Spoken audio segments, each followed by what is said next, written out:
Good evening friends, मैं रत्नेश त्रिपाठी एक बार फिर से हाजिर हूँ आप सभी का अवसर क्लासेस में स्वागत करता हूँ। आज हम लेकर के आए हैं आपकी कॉन्स्टिट्यूशन के पार्ट 3 की क्लास। आज हमारी तीसरी क्लास होगी कॉन्स्टिट्यूशन की। तो अभी तक बात करें तो हम लोगों ने कॉन्स्टिट्यूशन में क्या क्या पढ़ा, तो इसके बारे में हमने बताया था कि भारत के संविधान का विकास कैसे हुआ था। ये हम लोगों ने पिछली क्लास में पढ़ा था। पिछली क्लास में हमने ये भी पढ़ा था कि भारत के संविधान में बहुत ज्यादा योगदान भी जो था, क्योंकि बहुत सारे नियम व कानून जो थे वो आपके अंग्रेजों के द्वारा लाए गए थे। उन्हीं के आधार पर ही भारत के संविधान को बनाया गया। तो इनको आधार मानकर जब बनाया गया था तो उसमें से एक हमने ये बताया, सबसे पहले एक कंपनी थी ईस्ट इंडिया कंपनी। तो ईस्ट इंडिया कंपनी का जो भारत में आना हुआ, जो भारत में आगमन था उसके कारण भी काफी अच्छा जो संविधान का विकास हुआ वो भारत का हुआ। तो आज हम बात करेंगे ईस्ट इंडिया कंपनी के संविधान के विकास के बारे में, कौन कौन से अभिलेख आए, ठीक है, कौन कौन से नियम कानून कंपनी ने बनाए, तो उनके बारे में बात करेंगे। तो पहले बात करते हैं कंपनी के बारे में। तो इस कंपनी की शुरुआत जॉन हर्ट और जॉर्ज नामक दो व्यक्तियों ने करी थी। किसने इस कंपनी की शुरुआत, ईस्ट इंडिया कंपनी की शुरुआत जॉन हर्ट और जॉर्ज नामक दो व्यक्तियों ने करी थी, ठीक है। इन्होंने कब की थी? 31 दिसंबर 1600 ईस्वी में, ठीक है। तो अगर स्थापना की बात की जाए कि ईस्ट इंडिया कंपनी की स्थापना कब हुई थी, तो 31 दिसंबर 1600 ईस्वी में जॉन हर्ट और जॉर्ज नामक दो व्यक्तियों ने इसकी बात करी थी, ठीक है। और 31 दिसंबर 1600 ईस्वी को ब्रिटेन की महारानी एलिजाबेथ क्या थी? ब्रिटेन की महारानी एलिजाबेथ ने इनको अनुमति दी थी कि हाँ आप ये कंपनी शुरू कर दीजिएगा, ठीक है। जिसमें इस कंपनी का नियम रूल क्या था, ये चाहती क्या थी, ये कंपनी भारत तथा पूर्वी देश जितने थे उनके साथ व्यापार करना चाहती थी। तो 31 दिसंबर 1600 ईस्वी में ब्रिटेन की महारानी एलिजाबेथ ने इस कंपनी को अनुमति प्रदान कर दी। और इस कंपनी को अनुमति लेने में इन दोनों को ज्यादा मशक्कत नहीं करनी पड़ी, क्योंकि जो जॉन हर्ट था ये जो महारानी एलिजाबेथ का भतीजा था।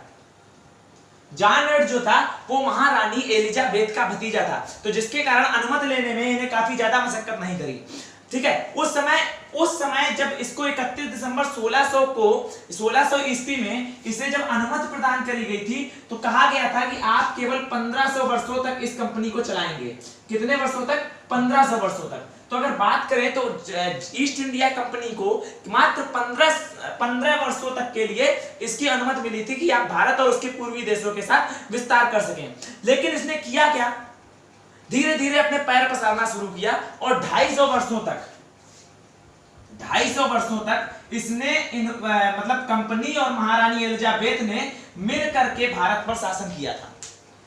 जब इस कंपनी को 31 दिसंबर 1600 ईस्वी में ब्रिटेन की महारानी एलिजाबेथ ने भारत और उसके पूर्वी देशों के साथ व्यापार करने की अनुमति प्रदान कर दी, तो इसने 30,133 पाउंड, कितना? 30,133 पाउंड, मतलब इसकी जो निधि थी वो 30,135 पाउंड लगा करके इसने अपनी कंपनी को स्टार्ट किया था। और इसने अपनी शुरुआत जब करी तो इस कंपनी में 217 लड़के थे, 217 लड़के साझेदार थे। मालिक के रूप में ये दो कार्य करते थे, लेकिन इस कंपनी में 217 लड़के थे जो साझेदार थे, ठीक है। इस 217 लड़के साझेदार थे। अब इनका भारत में आने का मकसद क्या था? क्योंकि भारत ने विदेशों में और अन्य देशों में बहुत ज्यादा ख्याति प्राप्त कर ली थी और उस समय भारत को सोने की चिड़िया के नाम से जाना जाता था। और ब्रिटेन में महारानी एलिजाबेथ का शासन था। उस समय ब्रिटेन की जनता बहुत सुखी और संपन्न थी। जब ब्रिटेन की जनता सुखी और संपन्न थी तो कुछ साहसिक लड़ाकों, समुद्री जो समुद्री नाविक थे, कुछ साहसी नाविक, उनमें से ये दो भी थे। इन्होंने क्या कहा? इन्होंने कहा महारानी एलिजाबेथ से कि महारानी, हम भारत और उसके पूर्वी देशों के साथ व्यापार करना चाहते हैं, लेकिन इनकी रणनीति थी व्यापार के माध्यम से हम इन देशों पर अपना आधिपत्य स्थापित करें। तो जब 31 दिसंबर 1600 ईस्वी को महारानी एलिजाबेथ ने इन्हें अनुमति दे दी, तो कहा गया था कि आप केवल 15 वर्ष के लिए इन देशों के साथ व्यापार करेंगे, ठीक है। और महारानी एलिजाबेथ ने इन्हें लिखित अनुमति दे दी थी। ब्रिटेन की महारानी ने इन्हें 1600 ईस्वी में अनुमति दी। 1600 ईस्वी में ये लोग वहां से चले। कहां के लिए? इंडिया के लिए। जब इंडिया के लिए थे और जब 1600 ईस्वी में जिस अधिनियम के द्वारा इनको अनुमति दी गई तो उसको बोला जाता royal charter, royal charter act के अधिनियम, या इसे राजलेख के नाम से भी जाना जाता है क्योंकि इसे महारानी एलिजाबेथ के द्वारा बनाया गया था। इसे रॉयल चार्टर अधिनियम या राजलेख के नाम से जाना जाता था। राजलेख के नाम से इसलिए कहा जाता था क्योंकि महारानी एलिजाबेथ थी और उनके द्वारा ये नियम बनाया गया था, तो इसलिए इसको रॉयल चार्टर अधिनियम या राजलेख के नाम से आया था। तो अगर आपसे पूछा जाए कि क्वेश्चन आता है कि रॉयल चार्टर अधिनियम क्या है, या इसकी जगह पूछ दे राजलेख अधिनियम क्या है, तो राजलेख अधिनियम कुछ नहीं है। 31 दिसंबर 1600 ईस्वी को ईस्ट इंडिया कंपनी के लिए अनुमति प्रदान करी गई थी लिखित, तो वही था इस जिस अधिनियम के अंदर इसको अनुमति प्रदान करी गई थी वही हमारा था रॉयल चार्टर अधिनियम। तो ये चीज आप ध्यान रखिएगा, ठीक है। तो इसके बाद हुआ क्या, ये कंपनी भारत पहुंचती है कब? 1608 ईस्वी में। ये कंपनी 1608 ईस्वी में भारत पहुंचती है और इस समय भारत देश में अकबर के बेटे जहांगीर का शासन था, जहांगीर आलम। इस समय भारत देश पर अकबर के बेटे जहांगीर आलम का शासन था और यहां पर होता क्या है, जहांगीर आलम के शासन। ये कंपनी चली कब थी भारत के लिए? 1600 ईस्वी में ये लोग चले थे कि चलो भारत के साथ रहो, और जब ये लोग चले थे 1600 ईस्वी में तब भारत पर अकबर का शासन था। किसका शासन था? अकबर का शासन था 1600 ईस्वी में। लेकिन सबको पता हो जाएगा आगे जब अकबर के बारे में पढ़ाएंगे, 1605 ईस्वी में 1605 ईस्वी में अकबर की मृत्यु हो जाती है भारत में। 1605 ईस्वी में अकबर की मृत्यु हो जाती है। तो जब ये कंपनी चली थी तो होता क्या है, जब व्यापार के लिए जाते थे तो एक पत्र लेके जाते थे जो शासक होता था उसके नाम। तो इस समय 1600 ईस्वी में जब ये कंपनी चली थी तो इसने अकबर के नाम का पत्र लेके चले थे ये लोग कि भैया अकबर शासक है वहां पर, तो अकबर के नाम का पत्र लेकर चलते हैं। लेकिन हुआ क्या, जब ये 1605 ईस्वी में यहाँ पर अकबर की मौत हो गई और तब समुद्री रास्तों से यात्रा की जाती थी तो काफी टाइम लगता था। तो ये लोग इंडिया पहुंचे कब? 1608 में, तब अकबर पहुंचे। मतलब ये लोग लेके चले थे अकबर का नाम का पत्र, लेकिन जब पहुंचे इंडिया में 1608 में तो शासन कौन कर रहा था? अकबर का पुत्र जहांगीर आलम। जहांगीर आलम शासन पर बैठा था। जहांगीर अकबर का कौन था? लड़का था। ये अगर पूछ दिया जाए अकबर का लड़का कौन था या अकबर के बाद कौन शासन पे बैठा, तो जहांगीर आलम बैठा था। तो अकबर की मृत्यु कब हुई थी? 1605 ईस्वी में, ठीक है। तो ईस्ट इंडिया कंपनी 1600 ईस्वी में अकबर के नाम का पत्र लेकर भारत के लिए चलती है कि हम व्यापार के लिए जा रहे हैं। लेकिन 1605 में ईस्वी में अकबर की मृत्यु होती है और ये पहुंचते हैं 1608 में। तो अकबर का नाम का लेकर पत्र आते हैं और उसके लड़के से बात करते हैं। तो जब अकबर 1600 मर चुके तो ब्रिटेन की कंपनी अकबर का नाम का पत्र लेकर भारत में पहुंचती है और वहां पर शासन अब किसका है? जहांगीर आलम का। तो अब जहांगीर का पहला अंग्रेज जो अकबर से नाम से पत्र लेकर चला था वो जब पहुंचता है इंडिया तो उसका नाम था कैप्टन हॉकिंस। क्या नाम था? कैप्टन हॉकिंस, ठीक है, कैप्टन हॉकिंस। पहला अंग्रेज जो आता है कैप्टन हॉकिंस, ठीक है, कैप्टन हॉकिंस। पहला अंग्रेज जो ईस्ट इंडिया कंपनी की स्थापना के लिए भारत आता है यात्रा करते हुए, ये आता है कैप्टन हॉकिंस। और ये उतरता कहां आकर? गुजरात के बंदरगाह पर, गुजरात बंदरगाह पर। पहला अंग्रेज जो भारत आया था, क्वेश्चन पूछ दिया जाए पहला अंग्रेज कौन था जो भारत आया था, तो कैप्टन हॉकिंस वो पहला अंग्रेज था जो भारत आया था। कहां पे आया था? गुजरात के बंदरगाह पर उतरा था, ठीक है। और जिस जहाज से ये आया था उसका नाम था, जहाज का नाम था हेक्टर। जिस जहाज से ये आया था उसका नाम क्या था? हेक्टर। ये मोस्ट इंपॉर्टेंट क्वेश्चन टाइप में है तो इनको आप नोट करते रहिए। पहला अंग्रेज जो भारत आया था वो कौन था? Captain Hawkins. Captain Hawkins Gujarat के बंदरगाह में 1608, ये हमें बता दी 1608 ईस्वी में आया, ठीक है, 1608 ईस्वी में। कब? 1608 ईस्वी में कैप्टन हॉकिंस गुजरात बंदरगाह में हेक्टर नामक जहाज से आता है। तो जब कैप्टन हॉकिंस आया तो गुजरात बंदरगाह पर होता। इसके बाद ये जाता है आगरा, क्योंकि जहांगीर आलम जो थे हमारे वो कहाँ शासन का जो उनका मेन पॉइंट था वो था आगरा। कहाँ था? आगरा। मतलब अब ये हेक्टर नामक जहाज से आने के बाद पहुंचता कहाँ है? आगरा। यहां से ये आगरा के लिए आता है और जहांगीर आलम से मिलता है। ये जहांगीर आलम से फारसी भाषा में बात करता है। किस भाषा में? फारसी भाषा में ठीक है, और तुर्की भाषा में, क्योंकि ये तुर्की भी बोल सकता था। तो ये जहांगीर आलम से फारसी भाषा में बात करता है और इसको तुर्की बोलना भी आता था। अब जब ये यहाँ बात करता है तो यहाँ ये जहांगीर से बात करने के बाद कहता है कि आप बात करके ये एक बात निश्चित कर लेता है कि 400 गांवों का मनसब आप हमें दे दीजिएगा। मनसब मतलब लगान। तो जहांगीर आलम से बात करके ये कैप्टन हॉकिंस अपनी कंपनी का आधिपत्य स्थापित करके 400 गांवों का मनसब, 400 गांवों का मनसब, मनसब मतलब लगान, 400 गांवों का मनसब ले लेता है अपने अंदर में। कहता है इन 400 गांवों का मनसब हम लेंगे। अब इन 400 गांवों को जब दे दिया जाता है, लगान जब वसूलने लगती है, तो धीरे धीरे धीरे धीरे ये कंपनी भारत में अपने पैर पसारना शुरू कर देती है और इनका जो मकसद था वो धीरे धीरे पूर्ण होने लगता है। देखते ही देखते कुछ समय के बाद लगभग 1726, कब 1726 ईस्वी आते आते ये क्या करता है, ये कंपनी बंबई, मद्रास और कलकत्ता पर अपना साम्राज्य स्थापित कर लेती है। और बंबई, कलकत्ता और जो मद्रास थे इस समय हमारे महानगर बन चुके थे, महानगर के नाम से जाना जाता है। तो ये तीन जो हमारे थे प्रेसिडेंसी शहर के नाम से जाने जाते थे। तो इन पर आधिपत्य स्थापित करने के बाद मतलब अंग्रेजों की नींव बहुत ज्यादा भारत में मजबूत हो गई थी। तो अगर बात करें तो क्या बात करी हमने, इन्होंने कहां-कहां अपना स्थापित कर लिया। 1726 आते आते इन्होंने तीन बड़े महानगरों, मुंबई, बंबई इसको बोलते हैं, ठीक है, बंबई, मद्रास और कोलकाता, बंबई, मद्रास और कोलकाता में अपना साम्राज्य स्थापित कर लिया है। 1726 मतलब इन्होंने पांव पसारना शुरू कर दिया। तो 1608 में ये लोग भारत आए थे, 400 गांवों का मनसब वसूला, तो इन्होंने धीरे धीरे अपने पांव पसारना शुरू कर दिया। और 1726 आते आते इन्होंने अब बंबई, हिंदी में लिख दे रहा है बड़ा बड़ा, ठीक है, मद्रास, बंबई और कलकत्ता, उस समय कलकत्ता, ठीक है, इन तीन बड़े प्रेसिडेंशियल शहरों पर अपना आधिपत्य स्थापित कर लिया। कंपनी ने बंबई, कलकत्ता और मद्रास जैसे बड़े प्रेसिडेंशियल शहरों पर अंग्रेजों ने अपना अधिकार या आधिपत्य स्थापित कर लिया। अब होता क्या, 1726 में पहली बार कंपनी के अधीन या अंग्रेजों के अधीन में बस्तियां बनाना शुरू हुई।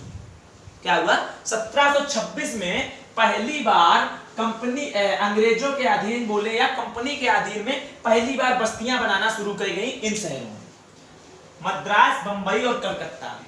जब इन शहरों में बस्तियां बनाई गई तो हुआ क्या, अंग्रेजों ने अपने क्षेत्र में आने वाले, इन क्षेत्रों में आने वाले लोगों के लिए एक नया कानून लाया।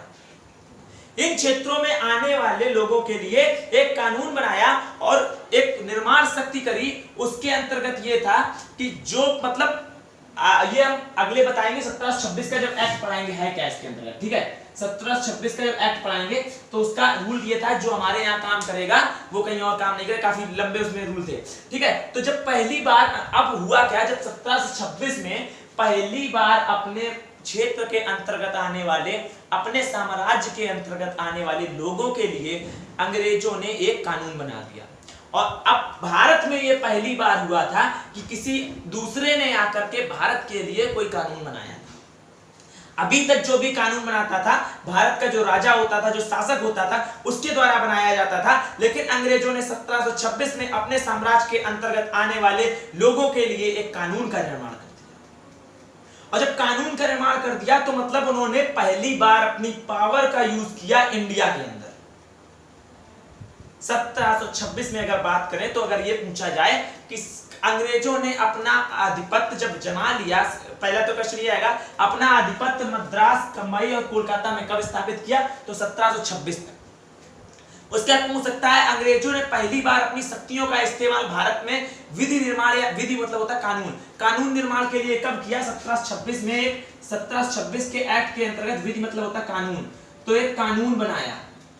तो कानून बनाने के लिए अपनी शक्तियों का इस्तेमाल जब किया तो वो भी हो जाएगा आपका 1726 में। अब हुआ क्या, इसके बाद अंग्रेजों ने अपनी नजर जो दौड़ाई भारत के पूरे क्षेत्र पर दौड़ाई। क्यों दौड़ाई, क्योंकि अंग्रेज अब और ज्यादा होता है ना, जब आदमी को मिल जाता है तो उसकी भूख बढ़ना स्टार्ट हो जाती है। तो अंग्रेजों ने पूरे भारत के साम्राज्य पर नींव दौड़ाई, तो उन्हें एक ऐसा शहर दिख गया जहां इन्हें लगा कि यहां से हम अपना अकूत संपत्ति का मालिकाना हक ग्रहण कर सकते हैं, और वो क्षेत्र था बंगाल का शहर, क्योंकि बंगाल इस समय पूरे इंडिया में सबसे शक्तिशाली और सबसे धनी राज्य था। और उस समय बंगाल का नवाब जो था सिराजुद्दौला था। जब अंग्रेजों ने अपनी पकड़ जमाने के लिए बंगाल की तरफ नजर डाली, तो उस समय क्या हुआ, 1757 में एक लड़ाई घटती है, क्योंकि भाई कोई भी नवाब अपने राज्य का आधिपत्य ऐसे स्थापित नहीं कर, जहांगीर आलम ने अकबर के बेटे ने 400 गांवों का मनसब देकर के सबसे पहले बड़ी गलती कर दी थी। इसी के बाद इन्हीं 400 गांवों मनसब के बाद अंग्रेजों ने आधिपत्य स्थापित कर लिया। जब स्थापित कर लिया तो इससे बढ़ते बढ़ते 1726 पर 3 बड़े प्रेसिडेंट शहर मद्रास, मुंबई और कलकत्ता में जब आधिपत्य स्थापित हो गया, तो इन्होंने कहा भाई जब इतने बड़े बड़े शहरों पे हो गए, अब ऐसा करो और आगे बढ़ा जाए। तो आगे बढ़ने के लिए इन्होंने पूरे भारत के साम्राज्य पर नजर उठाई, तो इन्हें एक शहर दिख गया या एक राज्य दिख गया। बात करें बंगाल, तो बंगाल का उस समय जो नवाब था वो कौन था, सिराजुद्दौला। बंगाल बात कब की है, 1757 ईस्वी की है।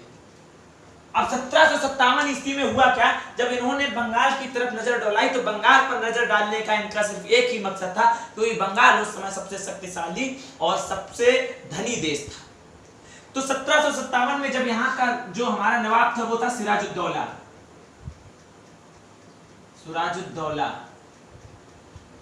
सिराजुद्दौला नवाब था, और इसका जो सेनापति था वो था मीर जाफर।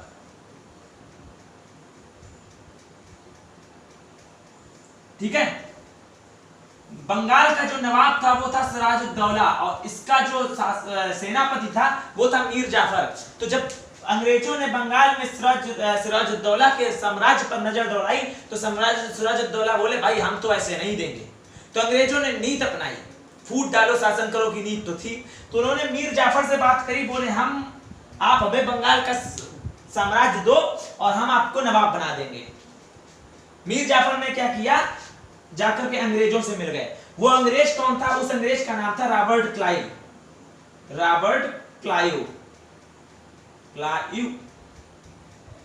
ठीक है, कहीं कहीं यहाँ पे वी बनी है, मतलब वाह बनी हुई है, और कहीं कहीं ऊ लिखा हुआ है। ठीक है, कहीं कहीं रॉबर्ट क्लाइव भी लिखा है, क्या क्लाइव।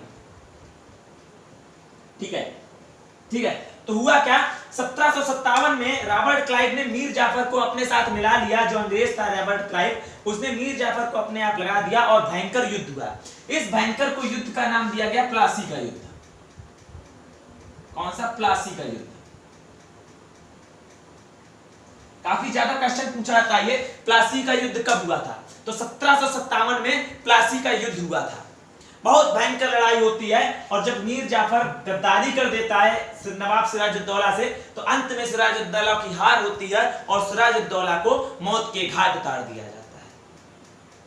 अब क्या हुआ, अंग्रेजों के जो रॉबर्ट क्लाइव था, इसने मीर जाफर से बात करी थी कि आप साम्राज्य हमें दे दीजिएगा, हम आपको नवाब बना देते हैं। देखो कहने का अर्थ समझिएगा, उसने कहा गांव का आधिपत्य मैं स्थापित करूंगा, नवाब तुम बन जाना। मतलब वही हाल कि पूरा कारोबार हम करेंगे, सिर्फ तुम नाम के रह जाओगे राजा। और ये वहां से समझ नहीं पाए, और उन्होंने कहा ठीक है आप हमें नवाब बना देना, हम इनसे गद्दारी कर रहे हैं।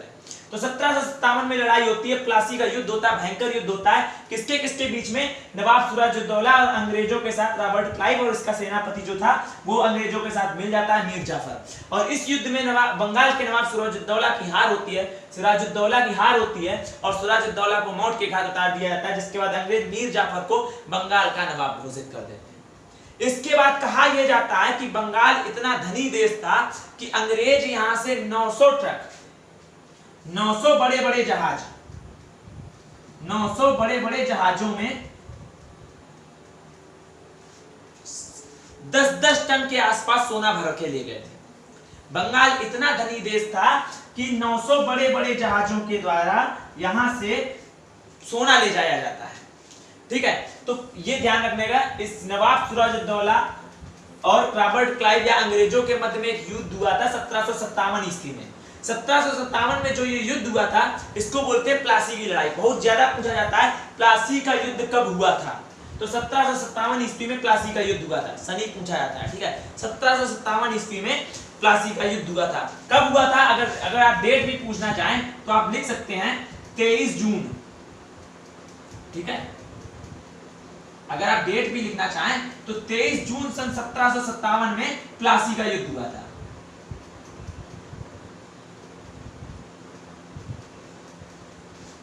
प्लासी का युद्ध नवाब सिराजुद्दौला, रॉबर्ट क्लाइव और मीर जाफर, जो ये दोनों एक तरफ थे और ये अकेला लड़ रहा था। तो अंत में इनकी हार होती है, क्योंकि जब आपका ही सेनापति आपके साथ दगा देकर जाता है तो जो सेना का मनोबल होता है वो टूट जाता है। लेकिन फिर भी ये युद्ध बहुत भयंकर हुआ था, इतिहास के पन्नों में दर्ज हुआ। और 23 जून 1757 में प्लासी का युद्ध हुआ। इसमें बंगाल के नवाब सिराजुद्दौला की हार हुई और अंग्रेजों की जीत हुई, जिसके बाद अंग्रेजों ने बंगाल के नवाब सिराजुद्दौला को मौत के घाट उतार दिया और अपने वचन के अनुसार मीर जाफर को वहां का नवाब घोषित कर दिया। लेकिन इसके बाद भी आधिपत्य जो स्थापित हुआ वो अंग्रेजों ने बंगाल पर अपना आधिपत्य स्थापित कर लिया था, क्योंकि अब जो मीर जाफर थे वो किसके अंडर में काम कर रहे थे, किसके दबाव में काम कर रहे थे? अंग्रेजों के दबाव में, ठीक है। तो यहां तक कि एक बहुत ऐतिहासिक लड़ाई थी, काफी ज्यादा क्वेश्चन पूछा जाता है। तो आज के जो इंपॉर्टेंट टॉपिक है वो हम बता देते हैं। सबसे पहले 31 दिसंबर 1600 ईस्वी में क्या हुआ था? आपसे पूछा जाएगा कि ईस्ट इंडिया कंपनी की स्थापना कब हुई थी? तो 31 दिसंबर 1600 ईस्वी में ईस्ट इंडिया कंपनी की स्थापना हुई थी, ठीक है। इसके बाद ये कंपनी, अगर पूछा जाए कि भारत में ईस्ट इंडिया कंपनी कब आई थी, तो 1608 ईस्वी में ये कंपनी कहां आती है? भारत आगमन होता है इसका। 1608 ईस्वी में भारत आगमन होता है ईस्ट इंडिया कंपनी के। ईस्ट इंडिया का जो मकसद था वो भारत और पूर्वी देशों के साथ व्यापार करने का था, जिसके बाद ये अपना भारत और पूर्वी देशों पर अपना आधिपत्य स्थापित कर सकें। पहले भारत में आने वाला पहला जो शासक अंग्रेज था 1608 ईस्वी में कौन आया था इंडिया में? सबसे पहले हेक्टर नामक जहाज से। हेक्टर जहाज से 1608 ईस्वी में सबसे पहले जो आता है आपका कौन आता है? Robert Clive. 1608 ईस्वी में रॉयल चार्टर। हाँ, अब एक चीज और यहाँ पे भूल रहे हैं कि इस कंपनी की स्थापना किस एक्ट के अंतर्गत हुई थी? रॉयल चार्टर एक्ट के द्वारा। रॉयल चार्टर एक्ट के अंतर्गत इस कंपनी की स्थापना हुई थी और इसको लिखित अनुमति दी थी महारानी ब्रिटेन की महारानी एलिजाबेथ ने, जिसके कारण इसको राजलेख के नाम से भी जाना जाता है। और जो भारत आया था सबसे पहला अंग्रेज, उसका नाम था 1608 ईस्वी में हेक्टर नामक जहाज से कैप्टन हॉकिंस। ये आता कहां पर है? गुजरात बंदरगाह पर, ठीक है। तो 1608 ईस्वी में हेक्टर नामक जहाज से पहला अंग्रेज है कैप्टन हॉकिंस गुजरात के बंदरगाह पर आकर उतरता है और गुजरात से जाकर के ये कहा जाता है अकबर के पुत्र जहांगीर जो शासन पर बैठा हुआ था, ये जाता है उससे मिलने आगरा, ठीक है, क्योंकि ये उस समय आगरा में था। तो आगरा में मिलने जाता है और वहां से बात करके ये 400 गांवों का मनसब,